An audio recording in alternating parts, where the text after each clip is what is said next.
All right, welcome to The Explainer. Today, we're diving into a sudden and really high-stakes trade dispute between two countries that are supposed to be allies, the United States and India. This is a story about tariffs, yeah, but it's also about oil and a strategic partnership that's being pushed right to the breaking point. And what looks like a simple trade spat on the surface is actually a super tangled web of geopolitics, domestic pressures, and global power plays. And what's really wild is just how fast this all went down. I mean, in early 2025, the US and India were talking up this massive strategic partnership, aiming for $500 billion in trade.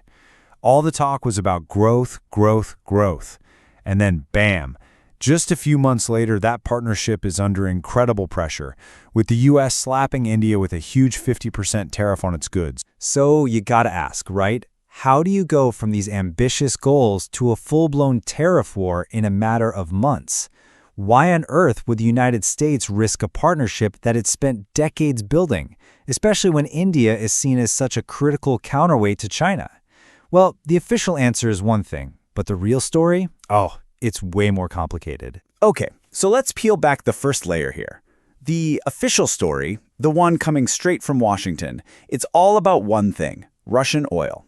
The public reason for these tariffs is laser-focused on India's energy trade with Moscow. Yeah, the White House has been crystal clear on this. They're saying these tariffs are a direct result of India buying up massive amounts of discounted Russian oil. Now, India is the world's third largest oil consumer, and these purchases make up nearly 40% of its imports. That's a huge financial lifeline for Moscow, and it totally undermines the whole international sanctions effort. That's the official story. But, as you can imagine, India is firing back, and they are not holding back. New Delhi says, look, this isn't about politics for us. It's an economic necessity. We have to power a nation of 1.4 billion people. And more than that, officials are calling out what they see as, total hypocrisy, accusing the U.S. of a pattern of coercion and applying a pretty glaring double standard. And this right here is the heart of India's whole argument. In 2024, the European Union's trade with Russia was way, way bigger than India's, and that includes key imports like fertilizer and palladium. So by pointing this out, India is framing the U.S. tariffs not just as an economic attack, but as a clear case of selective geopolitical bullying. So when you see that kind of discrepancy, it really makes you wonder, doesn't it? Is this really just about Russian oil, or is that just a convenient excuse for something else, something that's been simmering under the surface for a long, long time?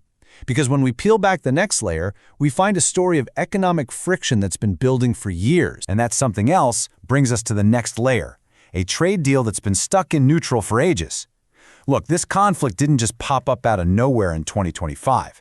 For years, the U.S. has been pretty frustrated with India over things like market access and what it considers to be unfair trade practices. You've probably heard President Trump call India the tariff king before, right? Well, this number, a nearly $46 billion U.S. trade deficit in goods with India in 2024, this is the core of his argument.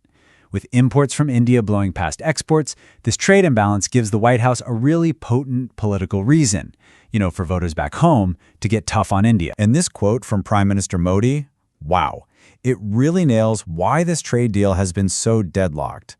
The talks have broken down again and again over U.S. demands for India to lower its tariffs on agriculture. But for India, messing with agriculture, that's a political third rail. You just don't touch it. We're talking about a sector that involves over 260 million people. So when Modi says he'll protect them, he's not kidding. And this is why a lot of analysts think the Russian oil thing is just a pretext to arm twist India into caving on trade. Okay, so what's the real damage here? How bad could this get for India's economy? Well, it really depends on who you ask. On one hand, you've got Indian industry groups saying, it's a negligible hit, a tiny 0.19%. We can handle it. But then you have big players like Moody's and Goldman Sachs, and they're painting a much gloomier picture, warning about a more significant slowdown that could really stall India's momentum as a manufacturer alternative to China. But this whole thing goes way beyond just dollars and cents. The economic fallout is just one piece of the puzzle. The real stakes here are geopolitical. We're talking about a high-stakes chess match for global influence. And the results could reshape alliances all across the world. And if you want to understand why India is pushing back so hard, you absolutely have to get this concept: strategic autonomy. It's a cornerstone of their foreign policy. It's this core belief that India has to be able to call its own shots, to work with everyone, whether it's Russia or the US, without being backed into a corner and forced to pick a side. So from India's point of view, these tariffs aren't just about money. They're a direct attack on their right to exist as an independent power. And the timing on this? It is just terrible for one of the most important strategic alliances out there right now, the Quad. I mean, this group, the US, India, Japan, and Australia, was put together for one main reason: to act as a check on China's growing power in the region. By targeting a core partner, the US is risking a fracture in the very alliance it helps build, and it puts partners like Japan and Australia in a totally impossible spot. And this is where it gets really ironic. This is the kicker. So while the US is hammering India for buying Russian oil, guess who the #1 customer is? China, the very country the Quad was designed to counter. In June 2025, China bought way more Russian crude than India did, but Beijing isn't facing any similar tariffs. And the reason why is pretty telling. An administration advisor basically admitted they're not going after China because they don't want to get to a point where we hurt ourselves. It's incredible. So it's no surprise that pretty much every analyst out there has come to the same conclusion. The real winner in this whole US-India fight, it isn't America, and it isn't India. It's Beijing. China gets to sit back and watch two of its strategic rivals go at it, their exporters get a leg up, and they can snap up even more discounted Russian oil if India backs off. It's a textbook example of a policy completely backfiring. So, after all that, what happens next? Where does this crisis go?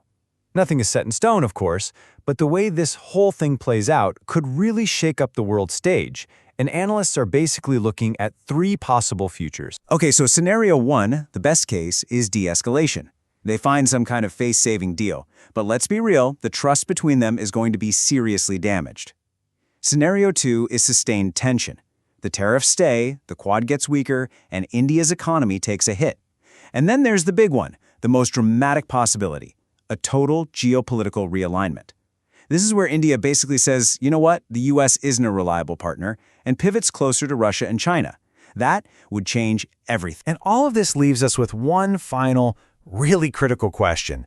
This whole mess is a perfect case study in how economic weapons, especially between allies, can just blow up in your face.